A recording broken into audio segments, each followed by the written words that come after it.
Bismillahirrahmanirrahim. Assalamualaikum warahmatullahi wabarakatuh. Alhamdulillahi rabbil alamin. Wassalatu wassalamu ala asrafil anbiya'i wal mursalin wa ala alihi wa sahbihi ajma'in, amma ba'du. Perkenalkan, nama saya Jafar Sodik. Saya akan memaparkan sedikit materi tentang Al-Islam Kemuhammadiyahan. Pada kesempatan ini saya akan sedikit memaparkan mengenai Al-Islam Kemuliaan tentang konsep belajar Muhammadiyah itu. Awal ini kita memahami apa Muhammadiyah itu sendiri. Yang harus kita ketahui bahwa secara lughah Muhammadiyah itu mengandung arti Muhammad dan dia. Muhammad itu sendiri yang ditunjukkan kepada Nabi Muhammad SAW, dan dia itu yang diartikan sebagai pengikutnya, yaitu sebagai pengikut Nabi Muhammad SAW.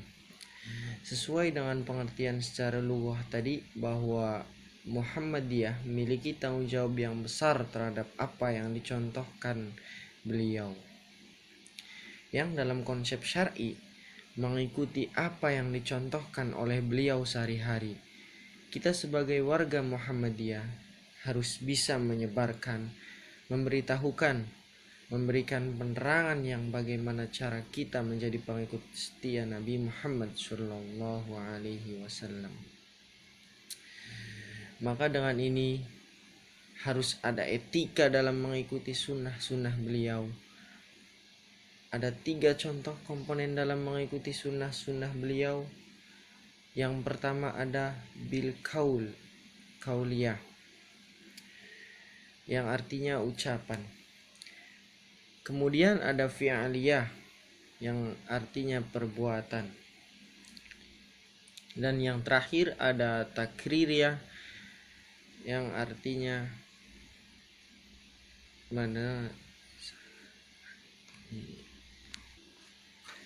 takririyah, yaitu perbuatan sahabat yang diketahui atau tidak diketahui oleh Nabi Muhammad SAW.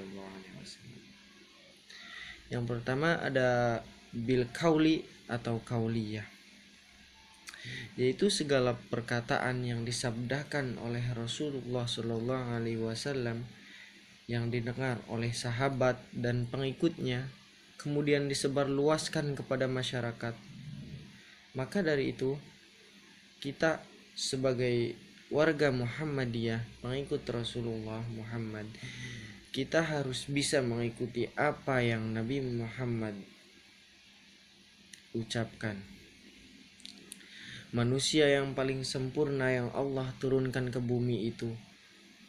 Maka jangan sampai kita menjauh dari apa yang Nabi Muhammad ajarkan, Nabi Muhammad ucapkan kepada kita. Alhamdulillah.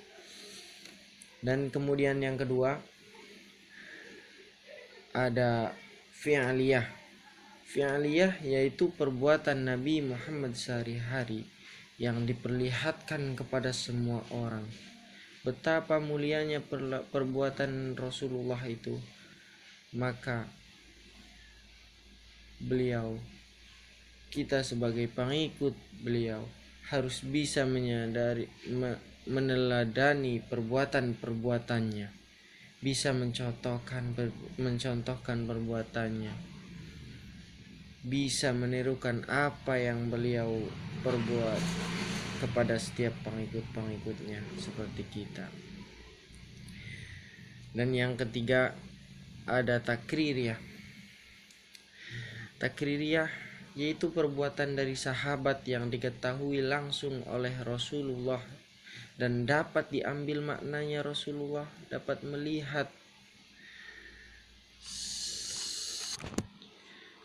melihat sahabatnya, baik yang di hadapan maupun yang diberitakan, sama saja dengan apa yang Nabi ucapkan dan Nabi perbuat bisa menjadi hujjah untuk kita semua. Amin. Itulah 3 hal penting yang harus kita ketahui. Bukan hanya kita ketahui saja, kita juga bisa mencontoh dan meneladani perbuatan Rasulullah SAW. Semoga kita senantiasa terus setia mengikuti sunnah-sunnah beliau. Amin, amin ya rabbal alamin. Sekian sedikit pemaparan dari saya. Kurang lebihnya saya mohon maaf apabila ada kesalahan, karena kesempurnaan hanya milik Allah Subhanahu wa taala. Wabillahi taufiq wal hidayah. Wassalamualaikum warahmatullahi wabarakatuh.